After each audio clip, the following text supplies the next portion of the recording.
Bonjour et bienvenue pour ce nouvel épisode de JCP. De cet épisode, nous allons revoir l'actualité socio-économique de la semaine qui vient de se passer du 26 mai au 1er juin 2025. Et parmi tous les sujets de la semaine, nous allons revoir donc sur l'union de l'épargne et de l'investissement qui serait pour 2028. Retour sur la loi qui abaissait les seuils de TVA pour les micro-entreprises et les auto-entrepreneurs, la notation de la France par Standard & Poor's, la reprise des prix dans l'immobilier ancien, et le sujet principal, donc le Premier ministre François Bayrou qui était en entretien ce mardi, évoquant notamment le sujet budgétaire ou disant que tous les Français vont participer à l'effort. Et comme d'habitude, donc les sources seront en description sous cette vidéo. Avant toute chose, je précise que je ne suis qu'un citoyen ordinaire. Comme tout le monde, je peux me tromper. Aussi, je ne suis pas responsable de vos décisions ou de vos actes. Sur le premier sujet, donc l'union de l'épargne et l'investissement, donc c'est un sujet que l'on évoque dans JCP depuis un moment déjà. Et dans la tribune du 28 mai, il y avait un article où François Villeroy de Galhau de la Banque de France plaidait pour que cette union de l'épargne soit mise en place, soit discutée et mise en place au sein de l'Europe avec une échéance pour que les travaux avancent. Et il proposait le 1er janvier 2028 comme échéance. Et il se trouve, voilà, coïncidence, que son mandat à la Banque de France se termine fin 2027, donc ce qui lui permettrait de participer à la préparation de cette union de l'épargne avant la fin de son mandat. Ce qui, a priori, veut dire que cette union de l'épargne ne sera pas encore mise en place avant 2028, ce qui nous laisse un peu de répit. Deuxième sujet, donc l'abrogation de la loi sur l'abaissement des seuils de TVA pour les micro-entreprises et les auto-entrepreneurs. Donc au printemps, suite à la loi du budget 2025 qui a été votée, si vous avez suivi l'actualité, les seuils pour que les auto-entrepreneurs facturent la TVA passaient à 25 000 euros. Il y a eu beaucoup de discussions, d'opposition une fois que la loi a été votée, parce que les gens ont voté la loi sans savoir ce qu'il y avait dedans, concrètement. Cette partie donc, de la loi a été suspendue, mais le texte de loi, lui, est toujours valide. Donc il y a une proposition de loi qui sera discutée demain, lundi 2 juin, en commission des finances. Et donc si c'est voté, après ça passera à l'hémicycle, pour revenir sur les seuils de TVA de l'année dernière, donc 85 000 ou 37 500 euros selon l'activité. À noter qu'il y a quand même des amendements qui ont été déposés pour maintenir les seuils abaissés, donc à 25 000 euros pour les activités liées aux bâtiments et aux travaux publics.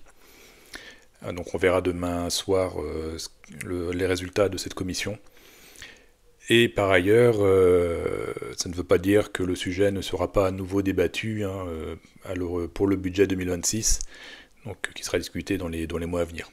Ensuite, vendredi, donc le 31 mai, enfin le 30 mai au soir, l'agence Standard & Poor's a décidé de ne pas dégrader ou de ne pas toucher à la note de la France, la notation, et donc qui est AA-, et en gardant donc une perspective négative, mais n'a pas expliqué, justifié son absence de décision, en tout cas son absence d'intervention sur cette notation.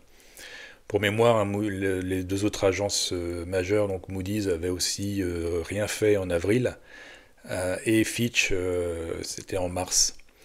Donc en gros, les trois agences s'observent, à savoir qui va bouger en premier, et donc à tirer sur l'ambulance, puisqu'on sait tous que la situation de la France est dégradée. Sachant que si la note est dégradée, pour passer à A+, quelque chose comme ça probablement, et ça aura un impact sur les notes de crédit et sur la dette en France, et possiblement avec des conséquences européennes.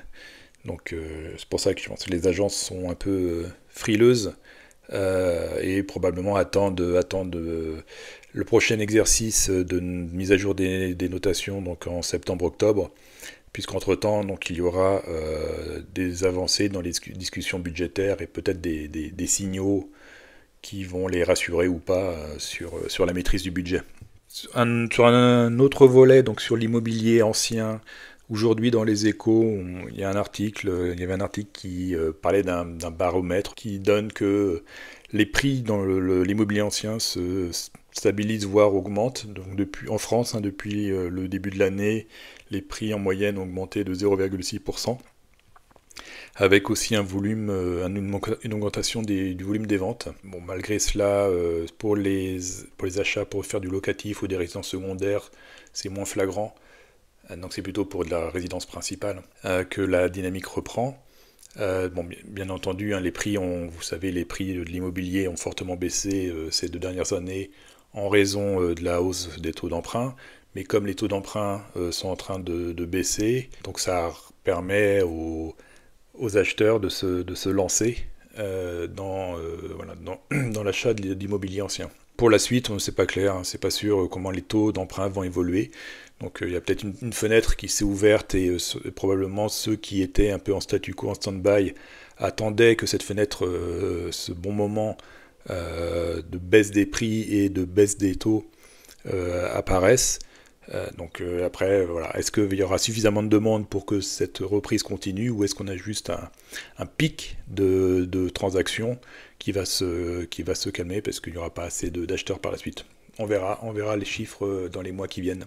Et dernier sujet, donc le principal, donc le Premier ministre était invité ce mardi matin sur BFM TV RMC, une grande interview qui a dû 1h15, donc sur plusieurs sujets, et notamment le sujet économique et la préparation du budget 2026. Bon, je vous passe pas les extraits, je pense que vous l'avez vu, en tout cas vous avez les liens en description si vous voulez l'écouter. Mais il utilise donc des termes que j'ai ici repris, donc le pays est en surendettement, les dépenses 10% supérieures aux recettes, puisqu'on a un déficit annuel entre 150 et 170 milliards, sachant que le budget de la France est environ 1700 milliards, donc on retrouve les 10%. Il prévoit donc un plan de retour à l'équilibre des finances publiques sur 3-4 années. Donc on parle souvent de l'objectif de revenir à un déficit à 3% d'ici 2029. La question c'est plutôt quand il parle de retour à l'équilibre des finances publiques, qu'est-ce qu'il entend par équilibre? Est-ce que c'est pas de déficit? Donc 0% de déficit, 0% du PIB de déficit, donc on stabilise la dette, elle arrête d'augmenter. Ou est-ce que c'est retour à l'équilibre de 3%? Est-ce que dans sa tête, 3% de déficit, c'est bien? Est-ce que 100 milliards de déficit et de dettes supplémentaires tous les ans, pour lui, c'est son objectif? Il faudra voir. On va voir ce qu'il entend par l'équilibre des finances publiques. Autrement, donc, et la citation qu'on a tous vue, que tous les Français allaient devoir faire un effort le plus juste possible. Ils souhaitent que la croissance des dépenses ne soit pas supérieure à la croissance des recettes, sous-entendu que le delta et donc le déficit restent le même, peut-être. Voilà, c'est pas très clair. Clairement, il va falloir voir ce qu'il va annoncer début juillet. Et il a repris aussi ce que le président avait dit, que le financement du modèle social repose trop sur le travail.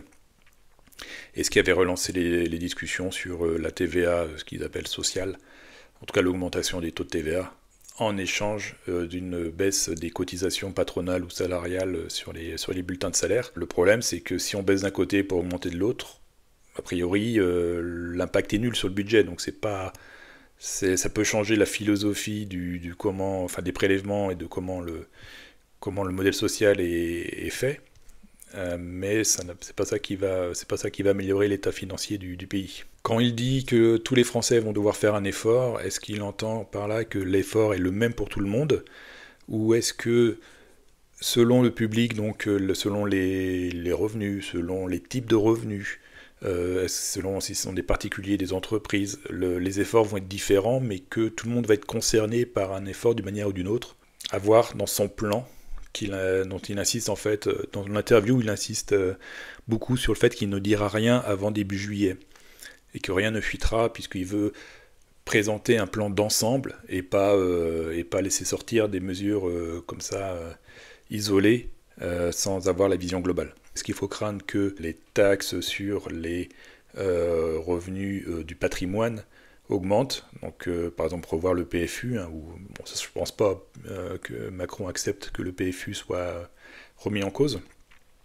Éventuellement, augmenter CSG, CRDS, au lieu de 17,2, passer à, j'en sais rien, quelques pourcents en plus, qui s'appliquerait donc sur les revenus du patrimoine notamment, que ce soit les actions, l'immobilier ou autre. Peut-être, on verra. Ils annoncent toujours un objectif de 40 milliards de baisse, en tout cas de baisse du déficit pour 2026. À voir comment ces 40 milliards vont se répartir entre une baisse des dépenses et une augmentation des recettes. Parce qu'on dit toujours pas, ils disent toujours ne pas augmenter les impôts, mais bon, sauf impôts exceptionnels, puisqu'on sait que les entreprises, a priori, vont garder leur IS exceptionnel encore sur 2026. Et après l'entretien, 2 jours après, je crois, Amélie de Montchalin a un peu laissé sortir quand même un ballon d'essai sur une reconsidération des crédits d'impôt liés à l'aide à la personne, hein, quand vous avez babysitting, d'une femme de ménage, un jardinier, de l'aide à domicile que vous payez et que vous pouvez avoir un crédit d'impôt associé. Voilà, ils envisagent, enfin en tout cas un ballon d'essai, hein, c'est de voir la réaction des gens si ce sujet était remis sur la table. Donc à voir d'ici juillet. Mais quel que soit le plan, quand on voit toutes les discussions durant l'exercice 2025 du budget 2025, donc qui a lieu fin 2024, début 2025, quand on voit l'état de l'Assemblée nationale qui n'a pas de majorité claire et qui fonctionne plutôt par un jeu d'alliance selon les sujets, est-ce que ce plan d'ensemble que souhaite François Bayrou, qui se voudrait, on va dire, cohérent, est-ce qu'il va rester intact ou est-ce qu'il va être détricoté selon les affinités pour qu'au final il n'ait plus de sens et voilà, qu'il n'y ait plus de cohérence dans ce plan?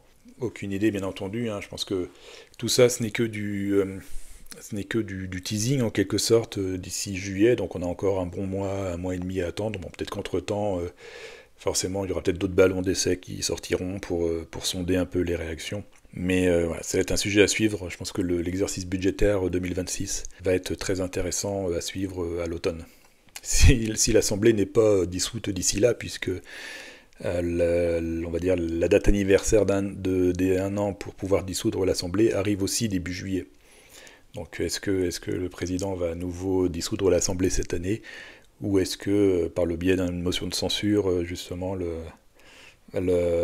gouvernement tombe et l'Assemblée est dissoute dans la foulée par le président? Enfin, on va voir dans les semaines qui viennent comment ça va se passer. C'est tout pour cette fois, je vous dis à bientôt pour un nouvel épisode de JCP.